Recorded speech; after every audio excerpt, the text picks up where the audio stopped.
This 17 News at Noon podcast is brought to you by Clinica Sierra Vista. Welcome back to the 17 News at Noon podcast, where we share your news on your schedule. And good Wednesday afternoon, and welcome to 17 News at Noon. I'm Tolly Anderson, filling in for Elena Rusk. And we continue to follow that breaking news from overnight. We learned Pope Benedict is very sick. Earlier today, Pope Francis asked for prayers for the 95-year-old. Pope Benedict announced his resignation in February of 2013, saying he's no longer had the physical or even mental strength to run a church. He is the first pope in 600 years to step down. Vatican released a statement earlier this morning saying Pope Benedict's condition has worsened due to age. In just the last few hours, the statement also read, the situation at present is under control and being monitored constantly by doctors. We now know the men who shot and killed each other on Christmas Eve in an upscale neighborhood in southwest Bakersfield. Family confirmed to 17 News one of the men was Tanner Marlowe. He was a 30-year-old martial arts fighter who fought under the name American Psycho. Now, the coroner says the other man was 30-year-old Jacob Molina. We are still working to get more information about what happened that morning, but police say an estranged boyfriend forced his way into a woman's home on Snowdon Avenue at about 4 a.m. Saturday morning. Another man was already there. Both were armed, police say, and were in the gunfight that followed. Each shot and killed each other. We're still waiting to find out the men's role in the shooting. And after spending years in a state mental hospital, a man accused of shooting at deputies during a 2018 standoff has been found competent to stand trial. Superior Court Judge Chad Louie today reinstated attempted murder charges against John Wells and set a trial date for February. Wells was arrested on April 1st, 2018 at a home at Atlantic Avenue in Shafter following a standoff in which deputies say he opened fire in the direction of the SWAT team, which then returned fire. No one was hit. Wells was found not competent in 2018 and was sent to a state hospital. He has pleaded not guilty by reason of insanity. Passengers remain stranded waiting for an available Southwest flight. The airline already canceling almost 3,000 flights today and over 1,000 tomorrow. All of this leaving passengers with no plan. NBC's Blaine Alexander has the latest. With an unprecedented number of flights canceled this morning, it's traveler frustration that's reaching new heights. In Chicago and around the country, mountains of luggage with no travelers to claim them. Southwest Airlines CEO Bob Jordan is speaking out in a new message, apologizing for the travel nightmare that's left nearly 2/3 of the airline's flights grounded. We're doing everything we can to return to a normal operation.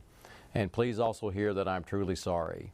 For a third straight day, Southwest has canceled a majority of its flights, slashing a whopping 2,500 flights Wednesday and nearly the same amount for Thursday, leaving thousands of passengers stranded during the holiday week. Frustration echoed by Transportation Secretary Pete Buttigieg. This has clearly crossed the line from what's an uncontrollable weather situation to something that is the airline's direct responsibility. He says his department will determine whether passengers are entitled to reimbursement for hotel and meal expenses while stranded. Southwest was hit hard by the winter weather with two major hubs in Denver and Chicago right in the storm's path. But the Southwest Pilots Union says the airline bears responsibility for using an old system that caused backups in employee scheduling. All of it is leaving desperate passengers like Rick and Emily Jimenez searching for another way home. They took a 13-hour bus ride from New York to Atlanta, hoping for better flight options in a different city. We're just trying to get home to see our 2-year-old son to do Christmas with him. Yeah.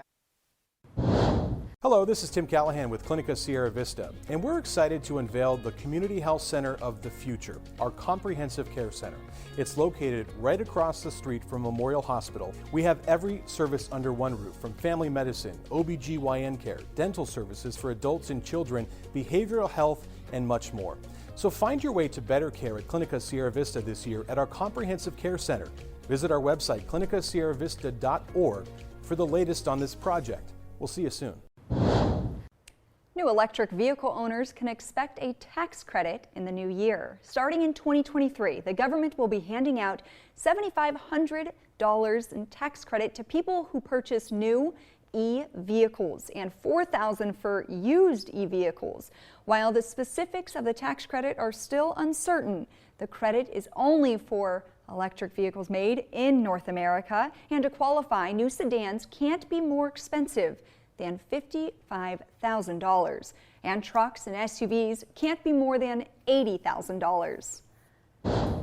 And the restaurant industry hit hard by COVID is bouncing back. A Wall Street Journal report says the restaurant industry is finally easing job losses and closures and adding employees back. That's some good news. The Labor Department says all but 2.1% of establishments have returned as of last month. In November, 62,000 jobs were added in restaurants and bars. Owners say applications have increased and employers have added pay raises and even benefits and more flexible schedules for restaurant employees. And travelers hoping to catch price breaks for flights may have to wait some time. New data from travel app Hopper suggests air travelers will pay 7% more in January and 13% more from February through April. That's because labor and jet fuel costs. Now, summer prices, however, could ease back from the highs seen in 2022. Hopper expects there should be more flights this summer, so that's some good news, and jet fuel prices may also ease by then. Californians facing the compounding impact of 3 respiratory illnesses this winter. Covered California is urging the uninsured to sign up for health care coverage before the upcoming December 31st deadline. Coverage provides access to quality care and protection for unseen medical costs, and Covered California is where people can get financial help to lower the cost of their health insurance. Californians need to sign up before the end of the year in order to have their coverage be effective on January 1st.